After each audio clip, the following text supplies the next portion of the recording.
कि उनका नेता कैसा होगा, उनका विधायक कैसा होगा, उनका सांसद कैसा होगा, तो ये लोकतंत्र नहीं होगा। अगर पूरी जनता फैसला करेगी और जनता जिसके पक्ष में ज्यादा होगी, जिसको वोट ज्यादा देगी, वो अगर इस तरह से चुना जाएगा तो फिर माना जाएगा कि भारत में लोकतंत्र। सामान्य साथियों, ऐसा ही हुआ। आपको जानकारी भी तो नौजवान लोगों को नहीं होगी, इसलिए आपसे कह रहा हूं। पहले वोट देने की उम्र थी 21 साल, फिर इसमें चेंज हुआ और वोट देने की उम्र तय हुई कितनी? 18 साल। पहले 18 साल का व्यक्ति नहीं दे सकता था, फिर ये अधिकार आया, दोबारा से इसमें चेंज हुआ। 18 साल का व्यक्ति बालिग माना जाएगा, वो वोट देकर सरकार चुनेगा। आज हमारे बहुत सारे नौजवान हैं जो 18 साल पार करके पहली बार वोट देने जाएंगे। फैसला आपको करना है। देखो, हम राजतंत्र में दूसरे लोगों के डंडे से हाके जाते थे। गांव में बैठा एक जमींदार डंडा उठा देता, हमारे लोग कमजोर किसान पीछे हट जाते।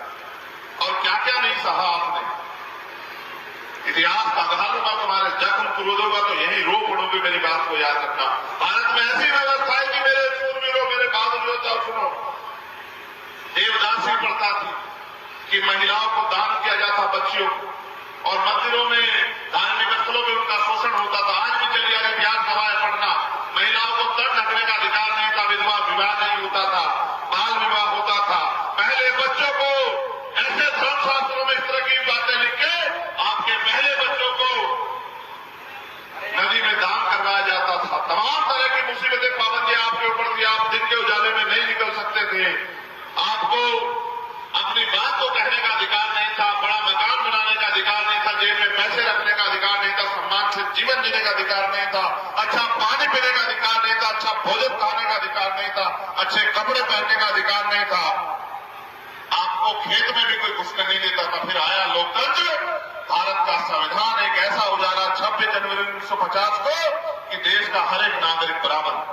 लेकिन जब संविधान सभा में बाबा साहब अम्बेडकर स्पीच दे रहे थे तो उन्होंने कहा कि राजनीति में वन वोट वन वैल्यू, राजनीति में तो बराबरी हो जाएगी, लेकिन जब तक देश में सामाजिक गैर बराबरी रहेगी, जाति के आधार पर छुआछूत भेदभाव रहेगा, ऊंच नीच रहेगी और आर्थिक गैर बराबरी रहेगी, अगर हमने इस विषमताओं को दूर नहीं किया तो अंततः संविधान जो है ये लोकतंत्र, राजनीतिक लोकतंत्र, सामाजिक लोकतंत्र नहीं बन पाएगा।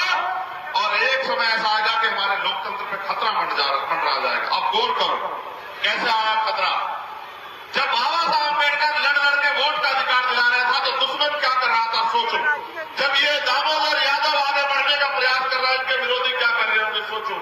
इनके विरोधियों ने क्या किया, इनके खुद की जाति का एक प्रत्याशी एक पार्टी से उसको पैसा दिला के टिकट दिलवा दिया कि आजा लड़, हरा दे दामोदर को किसी तरह से। ये षड्यंत्र है। मैं इसलिए कह रहा हूं, वोट करो कि जब बाबा साहब आपको वोट के लिए लड़ रहे थे, आपको वोट का अधिकार मिले, तो दुश्मन भी प्रयास कर रहा था। दुश्मन ने कहा कि इनके पास वोट है और हमारे पास नोट है।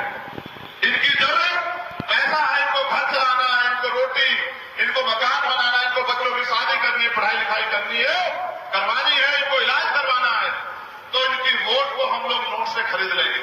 और बाबा साहब अम्बेडकर लंबे समय प्रयास करते रहे कि वोटों की बिक्री बंद हो जाए, क्योंकि आपके गैर बराबरी थी। 14 अगस्त जब हम गुलाम थे भारत में 1947 को, 15 अगस्त को आजाद हुए, लेकिन 16 अगस्त को भी आपकी जेब में कोई पैसा नहीं आया। जो 14 अगस्त में जिसकी जेब में जो पैसा था, 16 अगस्त को भी वही था, 17 को भी वही था, 18 को भी वही था।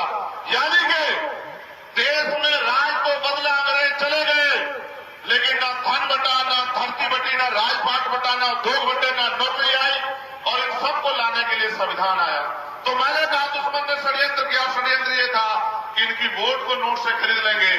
बाबा साहब हमारे रह गए अपने 4-4 बच्चों को कुर्बानी देके और 22-22 घंटे जाके समाज को तैयार करते रहे कि मेरे लोगों